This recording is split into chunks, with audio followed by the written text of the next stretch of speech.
Hello friends, welcome to day trader Telugu and good evening. Sensex 690 points gain అయి 71,060 దగ్గర close అయితే, Nifty 215 points gain అయి 21,454 దగ్గర క్లోజ్ అయింది. వెరాజ్ బ్యాంక్ నిఫ్టీ 67 పాయింట్స్ గెయిన్ అయి 45,082 దగ్గర క్లోజ్ అయింది.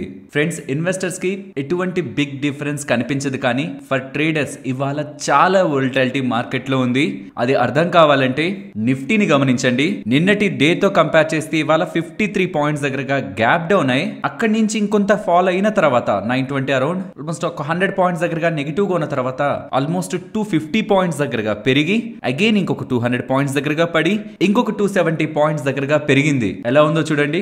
గ్యాప్ డౌన్ 50 పాయింట్స్, అక్కడి నుంచి ఇంకొక 50 పాయింట్స్ పడి ఓవరాల్ 100 పాయింట్స్ స్టార్టింగ్ లోనే రెడ్ మార్క్ నిఫ్టీ రిలేటెడ్ గా. అక్కడి నుంచి ఒక 250 270 పాయింట్స్ పెరిగింది, ఇంకొక 200 పాయింట్స్ పడింది, అక్కడి నుంచి ఇంకొక 270 పాయింట్స్. ఇది ఇవాళ నిఫ్టీలో ఉన్న వోల్టాలిటీ.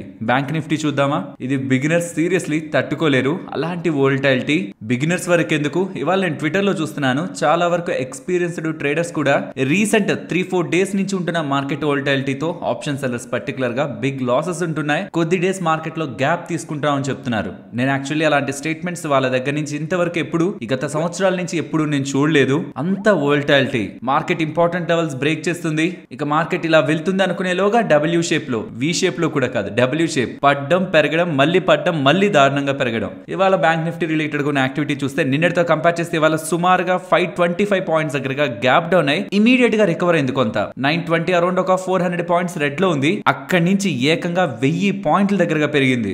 లో నుంచి చూస్తే అగైన్ ఇంకొక 880 పాయింట్స్ పడింది, పెరిగింది ఒక 1000 పాయింట్లు, పడింది ఇంకొక 880 పాయింట్స్, అగైన్ అక్కడి నుంచి ఒక 550 పాయింట్స్ దగ్గరగా పెరిగింది. ఇది మీకు చార్ట్ లో చూపించి ఎక్స్ప్లెయిన్ చేస్తా. 525 పాయింట్స్ గ్యాప్ డౌన్, ఇమీడియట్ గా రికవర్ అయింది, అక్కడి నుంచి ఒక 1000 పాయింట్స్ పెరిగింది, అక్కడి నుంచి ఒక 880 పాయింట్స్ దగ్గరగా డౌన్ అయి అగైన్ 550 పాయింట్స్.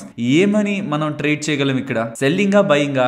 ఏదైనా స్టాప్ లాస్ లేకుండానే ట్రేడ్ చేయాలి. స్టాప్ లాస్ లేకుండా ఈ డేస్ నుంచి మనం ప్రొటెక్ట్ అవుదాం అని ట్రేడ్ చేస్తే ఖచ్చితంగా ట్రాప్ అవుతాం. సో ఇది ఇవాళ ట్రేడర్స్ ఒక కష్టాలు. ఇవాళ మార్కెట్ వోల్టాలిటీ ఈ వరదలో ఎవరైనా ఇంపాక్ట్ అయింటే కింద కామెంట్ సెక్షన్ లో పెట్టండి. బికాస్ ఎందుకంటే ఇలాంటి రోజునే కదా ఒకరికొకరు ఉన్నామని తెలిస్తే అట్లీస్ట్ కొంత ఇంపాక్ట్ అనేది తగ్గుతుంది. అండ్ ఈ వోల్టాలిటీలో కూడా ఇవాళ బెటర్ గా మార్కెట్ లోని ప్రాఫిట్స్ వచ్చాయా వాళ్ళు కూడా కామెంట్ సెక్షన్ లో చెప్పండి. Okay, coming to market analysis. ఇవాళ నేను మీకు ఒక ఇంపార్టెంట్ థింగ్ చెప్పాలనుకుంటున్నాను. నిన్న మన ఛానల్లో పెట్టిన ఇమేజ్ ని గమనిస్తే యూజువల్ గా ఎఫ్ఐఎస్ 3100 crores సెల్ చేశారని ఇలా చూసినప్పుడు ఓకే ఎఫ్ఐఎస్ బాగానే సెల్ చేశారు, ఎక్కువ సెల్ చేస్తున్నారు కదా అని అనిపిస్తుంది కదా. కానీ యూజువల్ గా ఎఫ్ఐఎస్ సెల్ చేసే దానికంటే కూడా నిన్న ఎఫ్ఐఎస్ భారీ మొత్తంలోనే సెల్ చేశారు. 29,000 కోట్ల దగ్గరగా నిన్న ఇండియన్ ఈక్విటీ మార్కెట్స్ లో ఎఫ్ఐఎస్ సెల్ చేశారు. బై చేసింది కూడా ఉంది, కానీ సెల్ చేసింది ఎక్కడంటే ఇండెక్స్ లో.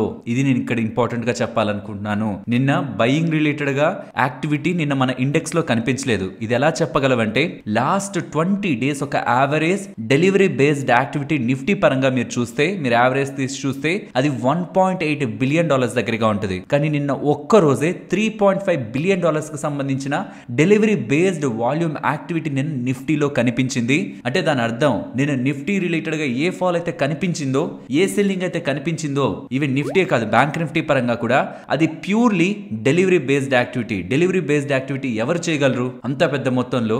డిఐఎస్ ఖచ్చితంగా చేయరు. బికాస్ మ్యూచువల్ ఫండ్స్ వాళ్ళ దగ్గర ఫ్రీ క్యాపిటల్ అంత ఎక్కువ పెట్టుకోలేవు. చేయగలిగేది ఎఫ్ఐఎస్. అది నిన్న మనకు కనిపించింది. సో 3000 crores పెద్ద అమౌంటే, కానీ 3000 crores కి వెనక ఇంకా పెద్ద అమౌంట్ ఉందన్న విషయాన్ని మనం గుర్తుంచుకోవాలి. అండ్ ఇవాళ మార్కెట్ పెరగడం బ్యాక్ ఒకవేళ ఇవాళ డిఐఎస్ ఉంటున్నట్టయితే మీన్స్ ఇవాళ మీరు ఎఫ్ఐడిఐ డేటాలో డిఐఎస్ దగ్గర నుంచి ఒక బిగ్ బై నెంబర్ కానీ చూస్తూ ఉంటే అండ్ ఎఫ్ఐఎస్ ని కానీ సెల్ దగ్గర చూస్తూ ఉంటే మాత్రం ఫ్రెండ్స్ బిలీవ్ మీ ఇవాళ రీటైలర్స్ రిలేటెడ్ గా డబ్బులు మ్యూచువల్ ఫండ్స్ దగ్గర లేకపోతే ఇవాళ మార్కెట్ ఇంకా కిందకి వెళ్ళేది. ఇవాళ హెచ్డిఎఫ్సి బ్యాంక్ ఆల్మోస్ట్ 3% దగ్గరగా గ్యాప్ డౌన్ అయ్యి అక్కడి నుంచి రికవర్ అయిపోయింది, పాజిటివ్ కి వచ్చేసింది. ఆల్మోస్ట్ 2% పాజిటివ్ కి. ఫ్రమ్ లోస్ నుంచి చూస్తే ఆల్మోస్ట్ 5% దగ్గర హెచ్డిఎఫ్సి బ్యాంక్ పెరిగింది. ఇదే నిఫ్టీని బ్యాంక్ నిఫ్టీని స్టెబిలైజ్ చేసింది. ఫస్ట్ 3% గ్యాప్ డౌన్ అవడానికి ప్రాబబ్లీ ఎఫ్ఐఎస్ రిలేటెడ్ గా సెల్లింగ్ ఉండొచ్చు. ఒకవేళ బయింగ్ ఇవాళ కనిపిస్తూ ఉంటే డిఐఎస్ పరంగా ప్రాబబ్లీ మ్యూచువల్ ఫండ్స్ ఇవాళ హెచ్డిఎఫ్సి బ్యాంక్ రిలేటెడ్ గా వాళ్ళ వాటాన్ని పెంచుకో ఉండాలి. సింపుల్ ఇక్కడ చెప్పాలనుకుంటుంది ఎఫ్ఐఎస్ కి బ్యాంక్స్ పరంగా ఎక్కువ శాతం ఇంట్రెస్ట్ ఉంటుంది. కాబట్టి నేను ఇక్కడి నుంచి చాలా టైం బ్యాక్ నేను బ్యాంక్స్ పెరుగుతాయి అనుకుంటున్నాను. దానికి మెయిన్ రీజన్ ఎఫ్ఐఎస్ ఒక ఫండ్స్ ఇండియాకి రావాలి. అలా వచ్చే టైంలో most of the banks related గా 1/3 ఆఫ్ ద మనీ ఎఫ్ఐఎస్ మనీయే ఉంటది. కాబట్టి ఎఫ్ఐఎస్ ఇంట్రెస్ట్ ఎప్పుడు బ్యాంక్స్ మీదే ఉంటది అనుకొని చాలా టైం బ్యాక్ చెప్పాను. కానీ ఈ రిజల్ట్స్ అండ్ ఉంటున్న అన్సర్టనిటీ మొత్తం కూడా బ్యాంకింగ్ థీమ్ రిలేటెడ్ గా ఉంటున్న సెంటిమెంట్ మొత్తాన్ని కూడా మార్చేస్తూ ఎఫ్ఐ ఎఫ్ఐఎస్ బయర్స్ గా వస్తారనుకున్న వాళ్ళు కాస్త సెల్లర్స్ గా టర్న్ అయ్యేలా హెచ్డిఎఫ్సి బ్యాంక్ తర్వాత రిజల్ట్స్ తర్వాత నుంచి మార్కెట్ లో సినారియో డెవలప్ అయింది.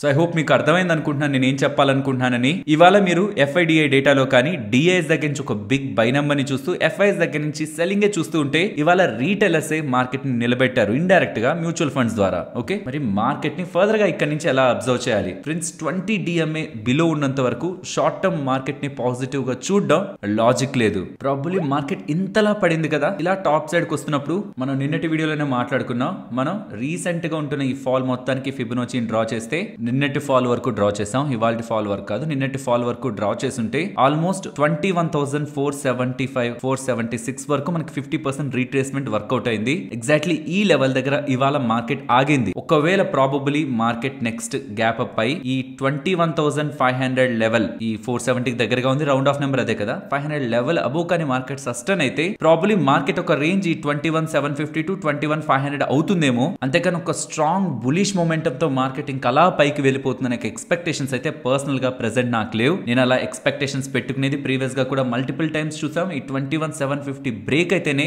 మార్కెట్ పరంగా ఒక స్ట్రాంగ్ మొమెంటం అప్ సైడ్ కి వెళ్తూ recent highs all time highs కూడా బ్రేక్ అవే ప్రాబబిలిటీ ఉంటుంది. Overall theme simple, below 21,500 market కానీ ట్రేడ్ అవుతూ ఉంటే మార్కెట్ ని అట్లీస్ట్ రేంజ్ బౌండ్ లో కూడా నేను చూడను, మార్కెట్ ని నెగిటివ్ గానే చూస్తాను.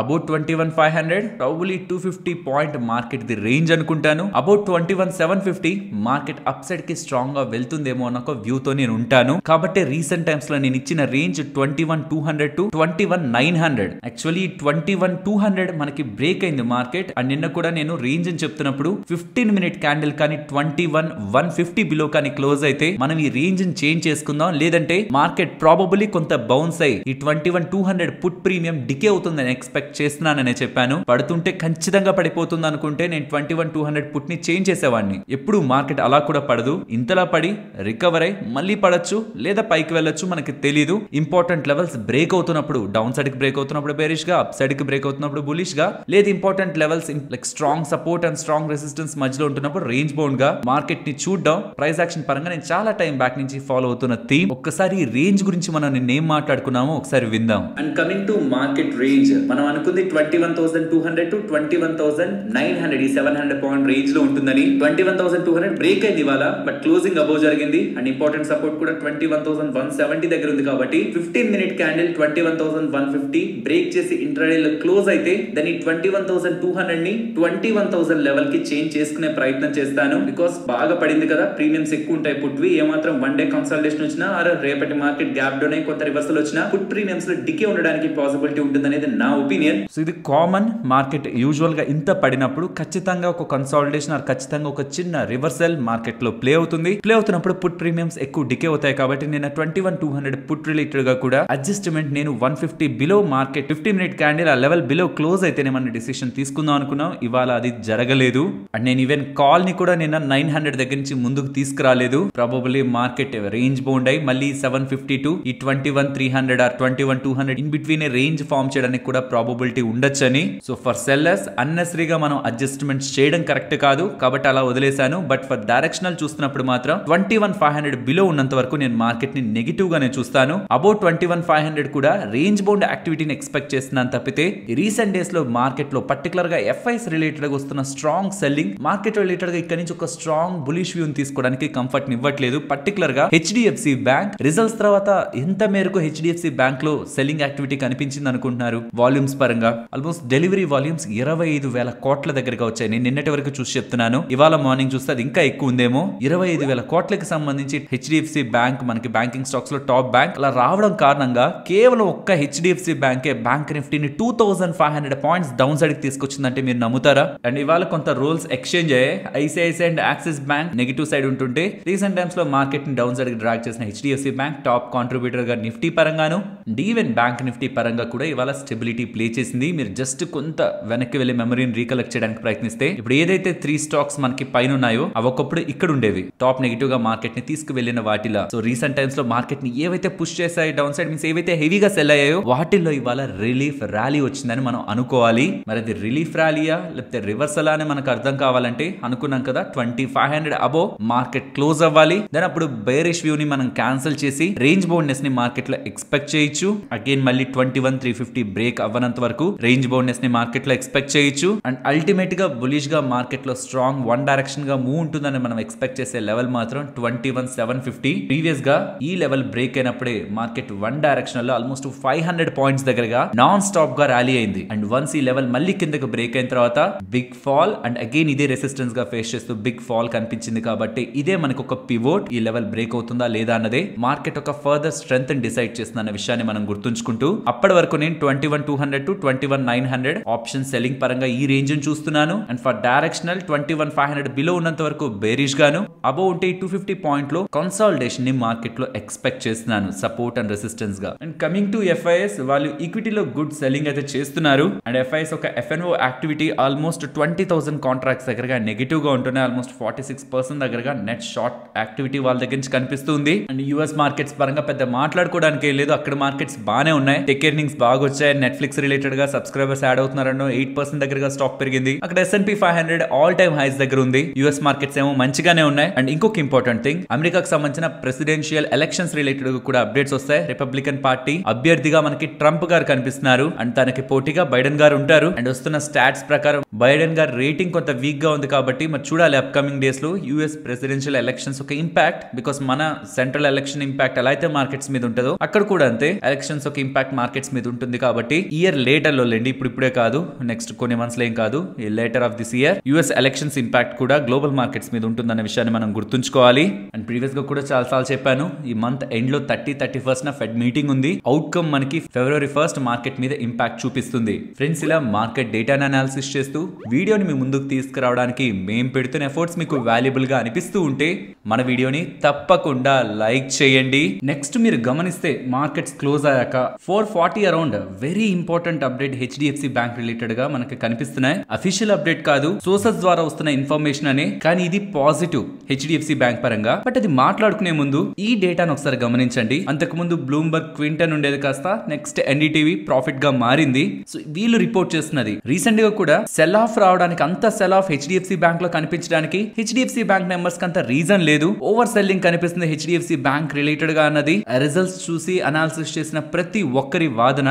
దీని రిలేటెడ్ గా వీళ్ళు ఎక్స్క్లూజివ్ అంటూ పబ్లిష్ చేస్తున్నది. అలా HDFC బ్యాంక్ అంతలా ఫాలో అవడానికి ప్రధాన కారణం కొంతమంది హెడ్జ్ ఫండ్స్ అని సెప్టెంబర్ 18 ఎప్పుడైతే వీళ్ళు అనలిస్టులకి చెప్పారో అప్పటి నుంచి బ్యాంక్ పరంగా నెగిటివ్ సెంటిమెంట్స్ ని యాంప్లిఫై చేస్తూ ఉన్నదానికంటే పెంచుతూ ఫారెన్ ఇన్స్టిట్యూషనల్ ఇన్వెస్టర్స్ ని ఇన్ఫ్లుయెన్స్ చేయడం, ఆ డొమెస్టిక్ గా కూడా HDFC బ్యాంక్ పరంగా సెల్లింగ్ తీసుకొచ్చే ప్రయత్నం కొంతమంది హెడ్జ్ ఫండ్స్ చేస్తూ హెడ్జ్ ఫండ్స్ లాభం పొందారనేలా ముందుగానే సెంటిమెంట్ ని నెగిటివ్ చేసి స్టాక్ పరంగా వాళ్ళు ప్లే చేశారనేలా, ట్రేడ్ చేశారనేలా NDTV ప్రాఫిట్ వాళ్ళు ఎక్స్క్లూజివ్ అనేలా అప్డేట్ చేస్తున్నారు. బట్ నిజంగానే దీని వెనక హెడ్జ్ ఫండ్స్ ఉన్నాయా లేదా, ఒకవేళ ఉంటే అలా చేయడం అన్నెసరీగా పానిక్ ని క్రియేట్ చేయడం, FIS అండ్ DIS రిలేటెడ్ గా మిస్ ఇన్ఫర్మేషన్ ని యాంప్లిఫై చేస్తూ ఇలా చేయడం కరెక్టా కాదా, మరి సెబీ దీని రిలేటెడ్ గా డెసిషన్ ఎలా తీసుకుంటారు, ఒకవేళ ఇది వాస్తవం అవుతుంటే అన్నది కమింగ్ డేస్ లో చూడాలి. ఇదొక కథనం అయితే. ఇది ప్రెసెంట్ HDFC బ్యాంక్ సోర్సెస్ నుంచి వస్తున్న అప్డేట్ అంటూ CNBC వాళ్ళు చెప్తున్నది. మార్కెట్ లో రీసెంట్ టైమ్స్ లో HDFC బ్యాంక్ కొంత ఇంపాక్ట్ అయింది కదా, ఎక్కువ ఫాల్ అయింది కదా, దాని రిలేటెడ్ గా HDFC బ్యాంక్ వాళ్ళు మాట్లాడుతూ నెక్స్ట్ ఒక 3 quarters లో HDFC బారోయింగ్స్ మెచ్యూరిటీ కాబోతున్నాయని, అవి ఎలాగో క్లియర్ అయితే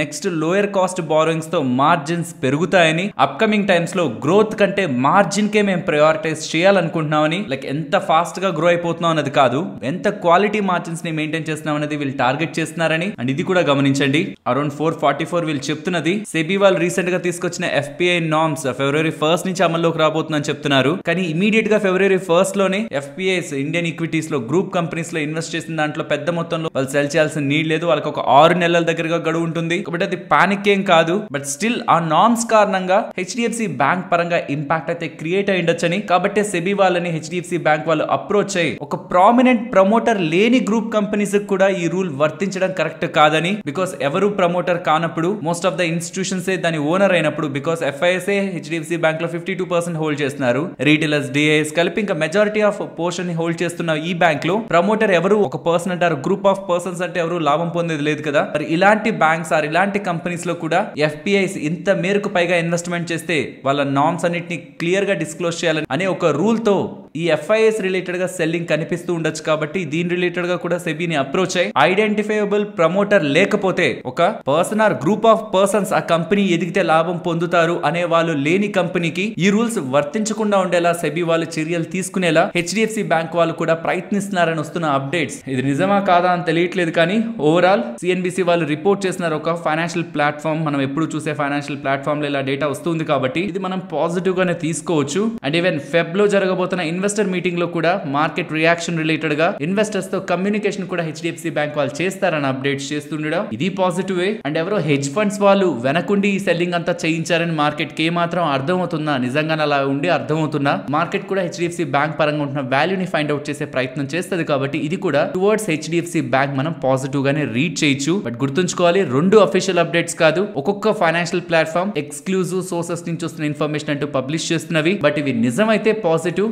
ఆర్ అఫీషియల్ గా HDFC బ్యాంక్ వాళ్ళు దీని రిలేటెడ్ గా కన్ఫర్మ్ చేస్తున్నా ఆర్ ఈ హెడ్జ్ ఫండ్స్ రిలేటెడ్ గా ఉంటున్న యాక్టివిటీ పరంగా కూడా ఏదైనా అఫీషియల్ కన్ఫర్మేషన్ వస్తున్నా దెన్ అప్పుడు HDFC బ్యాంక్ పరంగా ఉంటున్న సెల్లింగ్ ని ప్యూర్లీ ఒక నాన్ ఈవెంట్ గా, రిజల్ట్స్ కి సంబంధం లేకుండా ఉంటున్న ఒక నాన్ ఈవెంట్ గా మనం చూడాల్సి ఉంటుంది.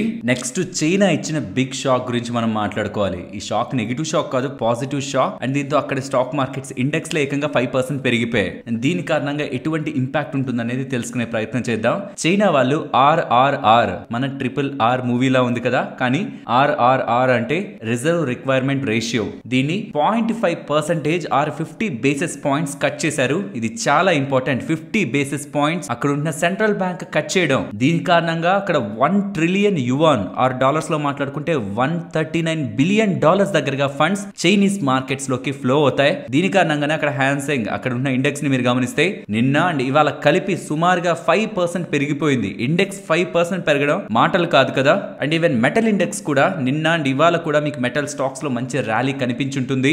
సింపుల్ టర్మ్స్, వడ్డీ రేట్లు కట్ చేసి ఎకానమీని స్టిమ్యులస్ చేసేందుకు ప్రయత్నిస్తున్నారు. దీని కారణంగా అక్కడ ట్రేడ్ యాక్టివిటీ ఓవరాల్ ఎకానమీ పరంగా స్ట్రాంగ్ అయితే ఉంటుంది. ఎలా ఉంటుంది? బ్యాంక్స్ కి తక్కువ రేట్ తో వడ్డీకి డబ్బులుంటే అది ఎక్కువ మందికి వడ్డీ రేట్ ని కట్ చేసి లో ఇంట్రెస్ట్ కి లోన్స్ ఇవ్వడానికి ప్రయత్నిస్తారు. కాబట్టి ఎవరెవరైతే వాళ్ళ కంపెనీస్ ని గ్రో చేయాలనుకుంటారో ఆర్ క్యాపెక్స్ చేసి పెంచుకోవాలనుకుంటుంటారో, కొత్త కంపెనీలు పెట్టాలనుకుంటుంటారో ఆర్ హౌసింగ్ లోన్ కానీ ఇతర ఏ లోన్స్ కైనా సరే వడ్డీలు తగ్గుతాయి. కాబట్టి ఎకానమీ రిలేటెడ్ గా స్టిమ్యులస్ చైనీస్ ఎకానమీని పెంచుతుందని వాళ్ళ ఉద్దేశం. కానీ ఇక్కడ నెగిటివ్ సైడ్ కూడా ఉంది, గుర్తుంచుకోవాలి. వైరస్ రిలేటెడ్ గా ఉంటున్నప్పుడు కూడా most of the central banks వడ్డీ రేట్లను కట్ చేసాయి. కానీ దాని తర్వాత వస్తున్న ఇన్ఫ్లేషన్ ని కంట్రోల్ చేయడానికి స్టిల్ పెంచిన వడ్డీ రేట్లు ఉండాల్సిన దానికంటే పెంచిన వడ్డీ రేట్లని ఇంకా తగ్గించట్లేదు. మరి దీన్ని చైనీస్ గవర్నమెంట్ ఎలా మేనేజ్ చేస్తుందో చూడాలి. ఇది డెఫినెట్లీ ఒక బిగ్ షాకే, బికాస్ ఇలా వాళ్ళ వడ్డీ రేట్లు సడన్ గా కట్ చేస్తారని ఎవరే ఎక్స్పెక్ట్ చేయలేదు. ప్రాబబుల్లీ ఈ రీజన్ తోనే నిన్న కూడా నేను మీతో చెప్పాను కదా, స్టాక్స్ ని కొనడానికి చైనీస్ గవర్నమెంట్ వాళ్ళు చేస్తున్న చర్యల గురించి. అండ్ దీని రిలేటెడ్ గానే అక్కడ మార్కెట్స్ పెరుగుతాయని FIS కి ముందుగానే అనిపించి ఎమర్జింగ్ ఈక్విటీ మార్కెట్స్ లో ఉన్న మనీని ఇక్కడ పెట్టే బదులు చైనాలో పెడితే షార్ట్ టర్మ్ లో మంచి గెయిన్స్ ఉంటాయని FIS భావించి రీసెంట్ డేస్ లో ఎమర్జింగ్ ఈక్విటీ మార్కెట్స్ లో మేబీ సెల్ ఆఫ్ చేశారేమో. బికాస్ యుఎస్ లో సెల్లింగ్ లేదు, ఇతర ఈక్విటీ మార్కెట్స్ డెవలప్డ్ మార్కెట్స్ లో కూడా పెద్దగా సెల్లింగ్ లేదు. ఎమర్జింగ్ ఈక్విటీ మార్కెట్స్, అందులోనూ ఈ రీసెంట్ టైమ్స్ లో FIS భారీగా డబ్బులు తీసుకొచ్చిన ఇండియన్ ఈక్విటీ మార్కెట్స్ లో వస్తున్న సెల్లింగ్ అండ్ ప్యారలల్ గా చైనా పెరుగుతూ ఉండడం, లైక్ చైనీస్ మార్కెట్ అండ్ అక్కడ గవర్నమెంట్ తీసుకుంటున్న స్టెప్స్, స్టాక్స్ బయింగ్ రిలేటెడ్ గా RRR కట్ రిలేటెడ్ గా అంతటి బ్యాక్ ఫండ్స్ ఒక ఫ్లో అండ్ అక్కడ మార్కెట్స్ 5% పెరుగుతూ ఉండడం, చైనా నుంచి ఇండియా అండ్ ఇతర ఈక్విటీ మార్కెట్స్ కి వచ్చింది కాస్త చైనాలో ప్రెసెంట్ ఉంటున్న డెవలప్మెంట్స్ తో చైనాలోకి కొంత ఫ్లో అవుతున్నట్లయితే అర్థమవుతుంది. సో అక్కడి మార్కెట్స్ కి పాజిటివ్ గా, మన మార్కెట్స్ కి నెగిటివ్ గా ప్లే అయింది. లాస్ట్ 2 డేస్ లో FIS పరంగా ఉంటున్న సెల్ నెంబర్ కి బ్యాక్ చైనా వాళ్ళు తీసుకుంటున్న ఇంపార్టెంట్ స్టెప్స్ రీజన్ గా కనిపిస్తున్నాయి. అండ్ నేను మీకు ప్రీవియస్ గా నిన్నటి వీడియోలోనే చెప్పాను, FPIs రిలేటెడ్ గా ఓనర్షిప్ నార్మ్స్ కారణంగా మార్కెట్ లో సెల్లింగ్ అంటూ ఫైనాన్షియల్ ప్లాట్ఫామ్స్ లో ఏ డేటా అయితే కనిపిస్తుందో అది కొత్తగా ఇవాళ వస్తున్న డేటా కాదు, చాలా టైం బ్యాక్ మార్కెట్ లో ఉంటున్నది. అండ్ ఇంకొకటి కూడా, February 1st కే వాళ్ళు ఎగ్జిట్ అవ్వాల్సిన నీడ్ లేదు. February 1st లోపు వాళ్ళు సెబీక్ కానీ ప్రాపర్ డిస్క్లోజర్స్ చేయకపోతే వాళ్ళకి 6 నెలల సమయం ఉంది, 6 months టైం పీరియడ్. ఆ టైంలో వాళ్ళు ఏదో ఒక పాయింట్ లో సెల్ చేసుకోవచ్చు. ఇమీడియట్ గా January 31st dead line, February 1st cell చేయాలన్న రూల్ ఏం లేదు. సో కాబట్టి డెడ్ లైన్ దగ్గర పడుతుంది. FPIs ఆల్మోస్ట్ 2 లక్షల కోట్ల దగ్గరగా సెల్ చేయబోతున్నారని వస్తున్న కథనాల్లో నెక్స్ట్ 6 months పాటు టైం ఉంటే కరెక్ట్ గా ఇప్పుడు ఎందుకు సెల్ చేస్తారు? చైనా రిలేటెడ్ గా ఉంటున్న ఈవెంట్ ని మార్కెట్ లో ఫైనాన్షియల్ ప్లాట్ఫామ్స్ కంప్లీట్ గా ఇగ్నోర్ చేస్తున్నాయి. Most of the financial platforms లో చైనా రిలేటెడ్ గా FIS ఒక ఫండ్ ఫ్లో స్ట్రక్చర్ ని గమనించట్లేదు. అండ్ ఆ ఫండ్ ఫ్లోస్ లో most of the emerging markets నుంచి ఎంత FPIs ఆర్ FIS ఎగ్జిట్ అయ్యారు రీసెంట్ డేస్ లో అన్న స్ట్రక్చర్ ని మనం రిలేట్ చేయట్లేదు. కాబట్టి ఎప్పటి నుంచో మార్కెట్ లో ఉంటున్న డేటా ఖచ్చితంగా అమలు అవుతుంది అని తెలిసిన డేటా, దీనికోసం సడన్ గా FIS కారణంగా మార్కెట్స్ పడిందని మనం బిలీవ్ చేస్తే ఇది నెక్స్ట్ 6 నెలల పాటు ఉంటది. మరి 6 నెలల పాటు మార్కెట్ లో అన్సర్టనిటీ ఉంటదా? దీనిపైన మనం క్వశ్చన్స్ వేసుకోవాల్సి ఉంటుంది. సో పర్సనల్ గా నేను ఎఫ్ఐఎస్ రిలేటెడ్ గా సెల్లింగ్ ఎమర్జింగ్ మార్కెట్స్ నుంచి మనీ చైనీస్ మార్కెట్స్ లోకి చైనాలో ఉంటున్న డెవలప్మెంట్స్ కారణంగా ఫ్లో అవడానికి మెయిన్ రీజన్ అనుకుంటున్నాను. దాని కారణంగా మార్కెట్స్ లో ఎఫ్ఐఎస్ ఒక సెల్ ఆఫ్ రీజన్ అనుకుంటున్నాను. అండ్ హెచ్డిఎఫ్సి బ్యాంక్ రిలేటెడ్ గా జరిగిన సెల్ ఆఫ్, దాని బ్యాక్ ఎవరున్నారనేది పక్కన పెడితే ఆ సెల్ ఆఫ్ కూడా మార్కెట్ ఫాల్ కి ప్రధాన కారణం. ఇది ఇక్కడ మనం స్క్రీన్ మీద చూస్తున్నది చాలా నెలల క్రితం నుంచి మార్కెట్ లో ఉంటున్న అప్డేటే. ఫ్రెండ్స్, ఇలా న్యూస్ అప్డేట్స్ ని అనాలిసిస్ చేస్తూ మీ ముందుకి కంటెంట్ తీసుకురావడానికి మేం పెడుతున్న ఎఫర్ట్స్ మీకు వాల్యుబుల్ గా అనిపిస్తూ ఉంటే మన వీడియోని తప్పకుండా లైక్ చేయండి. నెక్స్ట్ సుభాష్ చంద్ర గారు ఈ జీ కానీ అండ్ ఈవెన్ ఎస్ఎల్ గ్రూప్ కి సంబంధించి ఒకప్పుడు చైర్మన్ అండ్ అధినేతగా ఉంటున్న తన సన్నే పునీత్ గోయింకా గారు జీ ఎంటర్టైన్మెంట్ కి ప్రెజెంట్ CEO గా కొనసాగుతున్న అతను. సో సుభాష్ చంద్ర గారు ఫైనాన్స్ మినిస్టర్ కి ఏకంగా సెబీకి అగైనెస్ట్ గా సెబీ వాళ్ళు తప్పు చేస్తున్నారని, వీళ్ళని ఇంపాక్ట్ చేసేందుకే సెబీ వాళ్ళు స్టెప్స్ తీసుకుంటున్నారని, దాని కారణంగా జీ ఎంటర్టైన్మెంట్ ఒక మైనారిటీ షేర్ హోల్డర్స్ ఇంపాక్ట్ అవుతున్నారు, మీరు కలగజేసుకోవాలని ఫైనాన్స్ మినిస్ట్రీకి ఏకంగా లేఖను రాయడం జరిగింది. అందులో చెప్తున్నది సుమారు 40,000 కోట్లు నేను తీసుకున్న అప్పు రిలేటెడ్ గా అందులో 92% దగ్గరగా మనీని ఆల్రెడీ నేను అప్పు తీసుకున్న వాళ్ళకి పే చేసేసాను అండ్ మిగిలిన అప్పును కూడా నేను పే చేయడానికి ముందుకు వెళ్తున్నాను. అండ్ అందులో భాగంగానే సోనీ అండ్ జీని రెండింటిని కలిపి ఒక మెగా ఎంటిటీగా చేయాలనుకొని ముందుకు వెళ్తున్న సందర్భంలో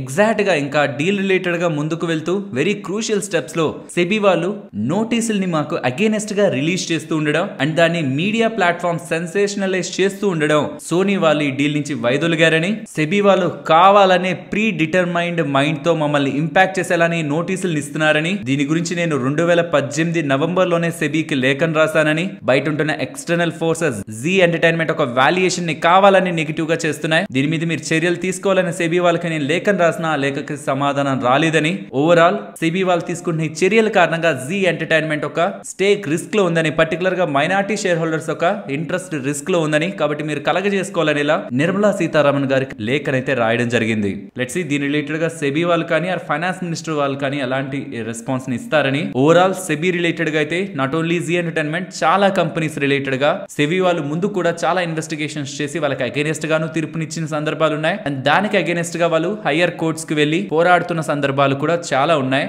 SEBI is there for protecting retail investors, అందుకే సెబీని ఏర్పాటు చేశారు. లెట్స్ సీ సెబీ వాళ్ళు దీన్ని ఎలా డీల్ చేస్తారని, సుభాష్ చంద్ర గారు దీన్ని ఎలా ఫర్దర్ గా ఫైట్ చేస్తారు అని. అండ్ ఇవాళ మీరు టెలికాం నెట్వర్కింగ్ రిలేటెడ్ గా ఉన్న స్టాక్స్ ని గమనించారా? లైక్ తేజస్ నెట్వర్క్స్ కానీ ఎయిర్టెల్ స్టాక్ అయితే ఇవాళ ఏకంగా ఆల్ టైమ్ హై హిట్ చేసింది. హెచ్ఎఫ్సిఎల్ కూడా 13% పెరిగింది. ఈవెన్ ఇండస్ టవర్స్ కూడా టెలికాం ప్లేయర్స్ కి టవర్ సర్వీసెస్ ని ప్రొవైడ్ చేసే ఇండస్ టవర్స్ కూడా 6% పెరిగింది. దీనికి ప్రధాన కారణం ఇవాళ మీరు ministry of finance official Twitter platform లో చూస్తే PLI స్కీమ్స్ పరంగా టెలికాం ఇండస్ట్రీ పరంగాను, semi conductors and display manufacturing పరంగాను, ఎలక్ట్రానిక్స్ మ్యానుఫ్యాక్చరింగ్ పరంగాను, రెన్యూవబుల్ ఎనర్జీల వేరియస్ థింగ్స్ పరంగా ఇవాళ అప్డేట్స్ అయితే కనిపించాయి. అందులో ఈ టెలికాం సెక్టార్ రిలేటెడ్ గా గవర్నమెంట్ ఇచ్చిన PLI స్కీమ్ కారణంగా పెద్ద మొత్తంలో ఇన్వెస్ట్మెంట్స్ అట్రాక్ట్ అయ్యాయని, ఆల్మోస్ట్ 2.45 lakh crore దగ్గరగా ఇంక్రిమెంటల్ ప్రొడక్షన్ పెరుగుతూ 44,000 దగ్గరగా జాబ్స్ క్రియేట్ అయ్యాయని అండ్ డిపార్ట్మెంట్ ఆఫ్ టెలికమ్యూనికేషన్స్ వాళ్ళు కూడా ఈ PLI స్కీమ్ ఇంకొక 44 బెనిఫిషరీ కంపెనీస్ కి ఎక్స్టెండ్ చేస్తూ నెక్స్ట్ 4 years లో 4,014 crore దగ్గరగా ఇన్వెస్ట్మెంట్స్ ని తీసుకురానున్నారని. ఇలా గవర్నమెంట్ తీసుకున్న ఇనిషియేటివ్స్ కారణంగా ఈ టెలికాం సెక్టార్ ఇప్పటి వరకు ఇతర దేశాలు పర్టికులర్ గా చైనా రిలేటెడ్ గా ఉన్న డిపెండెన్సీని తగ్గించుకుంటూ ఇండియాలోనే ప్రొడక్షన్ ని అండ్ ఇన్నోవేటివ్ టెక్నాలజీ ద్వారా టెలికాం రంగంలో ముందుకు వెళ్తుందనేలా ప్రీవియస్ గా వాళ్ళు PLI స్కీమ్ రిలేటెడ్ గా ఏవైతే ఎక్స్పెక్ట్ చేశారో అవన్నీ నెరవేరుతూ టెలికాం రంగంలో వాళ్ళు తీసుకొచ్చిన PLI స్కీమ్ సక్సెస్ఫుల్ గా అచీవ్ అయిందనేలా వీళ్ళు స్టేట్మెంట్స్ చేస్తూ ఉండడం వాళ్ళ టెలికాం స్పేస్ లో ఉంటున్న స్టాక్స్ లో బజ్ అయితే కనిపించింది. అండ్ అపార్ట్ ఫ్రమ్ ఈ PLI scheme update Indus towers వాళ్ళు నెంబర్స్ ని పోస్ట్ చేశారు, నెంబర్స్ కూడా బాగున్నాయి. అండ్ ఎయిర్టెల్ వాళ్ళు నిన్న 8,325 crores దగ్గరగా 2015 స్పెక్ట్రమ్ రిలేటెడ్ గా మనీని ప్రీపే చేశారనేలా అప్డేట్స్ చేస్తున్నారు. అండ్ ఇంకొక ఇంపార్టెంట్ థింగ్ కూడా ఎయిర్టెల్ నెంబర్స్ February 5th ఉండబోతున్నాయి. Not only Airtel, Jio related గా ఈవెన్ వోడాఫోన్ ఐడియా రిలేటెడ్ గా కూడా మనం గమనించాల్సింది. లాస్ట్ టైం ఈ టెలికాం కంపెనీస్ టారిఫ్ ని హైక్ చేసింది డిసెంబర్ 2021 లో. సుమారు 2 సంవత్సరాలు అవుతుంది టారిఫ్ ని పెంచలేదు. మార్కెట్ లో ఉంటున్న ఎక్స్పెక్టేషన్స్ వీళ్ళు ఎలక్షన్స్ కోసం ఆగుతున్నారు, ఎలక్షన్స్ అయిపోయాక టారిఫ్ రేట్స్ ని 15% దగ్గరగా పెంచుతారని మార్కెట్ అయితే ఎక్స్పెక్ట్ చేస్తుంది. అండ్ గుర్తుంచుకోవాల్సింది ఈ టారిఫ్ హైక్ ని చేయకపోతున్నా ఆ పాయింట్ లో ఆర్పు ఎయిర్టెల్ రిలేటెడ్ గా 160 ఉన్నది కాస్త 200 వరకు వచ్చింది. వితౌట్ టారిఫ్ హైకే ఆర్పుని ఇంతలా పెంచుకున్నారు. ఆఫ్టర్ టారిఫ్ హైక్ ఈజీగా ఆర్పు పెరుగుతుంది వీళ్ళకి. అండ్ ఎయిర్టెల్ లాస్ట్ గత 5 సంవత్సరాల్లో ఎప్పుడు ఇన్వెస్టర్స్ కి నెగిటివ్ రిటర్న్స్ ని ఇవ్వలేదు. ఫ్రమ్ 2019 మీరు చూస్తే ప్రతి ఇయర్ గుడ్ గెయిన్స్ నే స్టాక్ ఇన్వెస్టర్స్ కి ఇచ్చింది. 2019 లో 59%, తర్వాత 12%, తర్వాత 37%, తర్వాత 18%, అండ్ లాస్ట్ ఇయర్ లో ఏకంగా 28% రిటర్న్స్ ఇన్వెస్టర్స్ కి స్టాక్ పరంగా డెలివర్ అయ్యాయి. And let's see February 5th వీళ్ళ రిజల్ట్స్ ఉండబోతున్నాయి. And main important event after results tariff hike ఈ టెలికాం కంపెనీస్ తీసుకుంటే దాని లిస్టెడ్ స్పేస్ లో ఎక్కువగా బెనిఫిషియరీ పొందబోయేది ఎయిర్టెల్ వాళ్ళు. నెక్స్ట్ రామా స్టీల్ ట్యూబ్స్ గురించి మాట్లాడుకోవాలి. వీళ్ళు బోనస్ ని ఇష్యూ చేశారు. ఎవరెవరైతే ఈ కంపెనీలో ఒక్క స్టాక్ ని హోల్డ్ చేస్తున్నారో వాళ్ళకి 2 ఫ్రీ స్టాక్స్ ని బోనస్ షేర్స్ ని ఇష్యూ చేస్తారని ఇలా అప్డేట్స్ చేస్తూ ఉండడం. స్టాక్ అయితే మంచిగానే గెయిన్ అయింది, ఆల్మోస్ట్ ఒక 5% వరకు. దెన్ కూల్ ఆఫ్ అవుతూ 1% దగ్గరగా పాజిటివ్ లో ఎండ్ అయింది. ఈ పాయింట్ లో కూడా బోనస్ ని ఇష్యూ చేయాల్సిన లాజిక్ లేదు. 46 రూపీస్ దగ్గరే ఉంది స్టాక్, బట్ స్టిల్ బోనస్ అయితే ఈ కంపెనీ ప్రకటించింది. అండ్ కొత్తగా వస్తాయి ఫ్రీ స్టాక్స్ అని. స్టాక్స్ ని కొనడానికి ప్రయత్నించే ముందు ఇది గుర్తుంచుకోవాలి. స్టాక్ స్ప్లిట్ లో కానీ బోనస్ లో కానీ మీకు ఏవైతే న్యూ స్టాక్స్ వస్తుంటాయో దానికి తగ్గట్టే స్టాక్ ప్రైస్ కూడా అడ్జస్ట్ అవుతుంది. నెక్స్ట్ నెంబర్స్ గురించి మాట్లాడుకోవాలి. ఫస్ట్ మోతీలాల్ ఒస్వాల్ వాళ్ళు స్ట్రాంగ్ నెంబర్స్ ని డెలివర్ చేశారు. కొంత సర్ప్రైజ్ చేశారు అనుకోవాలి. మిగిలిన ప్లేయర్స్ తో పోలిస్తే ఇదే సెగ్మెంట్ లో ఉన్న వాళ్ళతో వీళ్ళు చాలా మంచి నెంబర్స్ ని పోస్ట్ చేస్తున్నారు. పర్టికులర్ గా మార్జిన్స్ ఇంప్రూవ్ అయ్యాయి. ప్రాబబ్లీ రీసెంట్ క్వార్టర్స్ లో వీళ్ళు బిజినెస్ పైన చాలా స్ట్రాంగ్ వర్కౌట్ చేసినట్లున్నారు. ప్రీవియస్ క్వార్టర్స్ తో పోలిస్తే ఈసారి చాలా మంచి గ్రోత్ రెవెన్యూలోనే కాదు మార్జిన్స్ లో కూడా కనిపిస్తూ ఉండడం. Double digit profit growth. Stock ఇవాళ పాజిటివ్ గా రియాక్ట్ అయింది. ఈవెన్ IOCL గురించి మాట్లాడుకోవాలి. Indian oil corporation. ఇవి మనం ఇయర్ ఆన్ ఇయర్ లో కంపేర్ చేసే నెంబర్స్. రెవెన్యూ కొంత మైల్డ్ గా డిక్లైన్ అవుతున్నా రియలైజేషన్స్ బెటర్ గా ఉండడం, మార్జిన్స్ సిగ్నిఫికెంట్ గా పెరిగాయి. దీంతో నెట్ ప్రాఫిట్స్ కూడా మార్కెట్ ఎస్టిమేట్స్ కంటే అబోవ్ వస్తూ ఉండడం. ఆఫ్టర్ నెంబర్స్ స్టాక్ గెయిన్ అయింది. నెక్స్ట్ లారస్ ల్యాబ్స్ నెంబర్స్ గురించి మాట్లాడుకోవాలి. ఈసారి కూడా మార్కెట్ ఎక్స్పెక్టేషన్స్ కంటే బిలోనే వీళ్ళ నెంబర్స్ కనిపిస్తున్నాయి. On year on year comparison both రెవెన్యూలోను మార్జిన్ లోను డిక్లైన్ కనిపిస్తూ ఉండడం. నెట్ ప్రాఫిట్స్ కూడా ఇయర్ ఆన్ ఇయర్ కంపారిజన్ లో ఇంపాక్ట్ అయితే అవుతున్నాయి. ఓవరాల్ నెంబర్స్ మార్కెట్ ఎక్స్పెక్టేషన్స్ కంటే బిలో ఉన్నాయి. Next Ujjivan small finance bank numbers గురించి మాట్లాడుకోవాలి. ఓవరాల్ నెంబర్స్ స్క్రీన్ పైన ఉంటాయి. And year on year comparison లో disbursement, advances, net interest income, non net interest income ఎంతెంత గ్రో అయింది అనేది మీరు ఇక్కడ స్క్రీన్ పైన గమనించవచ్చు. With few negatives overall numbers ని మనం కంబైన్ చేసి చూస్తున్నప్పుడు నెంబర్స్ స్లైడ్ బిలో ఎస్టిమేట్స్ అయితే ఉన్నాయి, బట్ కంప్లీట్లీ డిజాస్టర్ అయితే కాదు. And coming to Bajaj auto numbers, revenues లో గ్రోత్ ఉంది, మార్జిన్స్ లోనూ గ్రోత్ ఉంది. అండ్ ఓవరాల్ గా నెట్ ప్రాఫిటబిలిటీ లో కూడా year on year comparison, because most of the auto players కి సిక్లికాలిటీ ఉంటుంది కాబట్టి year on year comparison Bajaj auto వాళ్ళు మంచి నెంబర్స్ ని పోస్ట్ చేశారు. నెక్స్ట్ నిఫ్టీ అలాగే bank Nifty support and resistance. ఈ 170 అరౌండ్ మనకి ఇంపార్టెంట్ సపోర్ట్. నేను ఇందాక కూడా చెప్పాను కదా 150 బిలో బ్రేక్ అయి క్లోజ్ అయింటే ఫర్దర్ సెల్లింగ్ ని మనం చూసుండొచ్చు. ఇవాళ 15 మినిట్ క్యాండిల్ అయినా, బట్ అలా జరగలేదు. నెక్స్ట్ టైం వస్తున్నప్పుడు కూడా ఇది important support. And up side కి వస్తున్నప్పుడు ఈ పాయింట్స్ లో ప్రెసెంట్ ఉన్న పాయింట్స్ లో ఇమీడియట్ గా ఇవాళ ఫేస్ చేసిన level 21,487 and above 21,550 and above 21,650. 21,650 important level. తర్వాత మనకి 21,750 నెక్స్ట్ కనిపిస్తున్న ఇంపార్టెంట్ లెవెల్ 100 పాయింట్స్ తర్వాత. And coming to bank Nifty, ఇవాళ మంచి లెవెల్ దగ్గరే క్లోజ్ అయింది బ్యాంక్ నిఫ్టీ. ఇన్ కేస్ ఇది లెవెల్ ని బ్రేక్ చేసి డౌన్ సైడ్ కి వస్తుంటే 44,940 ఇంపార్టెంట్ గానే కనిపిస్తున్నా. దీనికంటే ఇంపార్టెంట్ లెవెల్, ఈ లెవెల్ ని కొంత నెగ్లెక్ట్ చేసేయచ్చు, తీసేయచ్చు కూడా. బట్ రీసెంట్ గా కూడా ఫాలో అవుతూ ఇక్కడికి వచ్చి ఆగింది కదా అని ఉంచుతున్నాను. ఇది కానీ లేకపోతే ఈ యాక్టివిటీ లేకపోతే ఈ లెవెల్ రిమూవ్ చేసేవానేమో. అండ్ ఇక్కడ నుంచి ఫాలో అవుతున్నప్పుడు 44,940 గమనించండి. బట్ ఇంపార్టెంట్ గా 44,740 గమనించండి. ఇవాళ ఒక మంచి కన్సాలిడేషన్ జరిగింది అక్కడ. అండ్ ఆ బిలో 44,544 ఇవాళ ఈ బిగ్ క్యాండిల్ ఒక సపోర్ట్ కూడా మనకి, బేస్ కూడా మనకి అక్కడే కనిపిస్తుంది. అండ్ ఇక్కడ నుంచి టాప్ సైడ్ 45,270 అబౌవ్ 45,480 ఇవాళ ఫేస్ చేసిన level important resistance. And day high కూడా అదే. And coming to range 21,200 to 21,900 ఈ 700 పౌండ్ రేంజ్ ని గమనిస్తున్నాను. మరొక ఇంట్రెస్టింగ్ వీడియోతో మళ్ళీ మీ ముందుకు వస్తాను. అంతవరకు టేక్ కేర్. జై హింద్.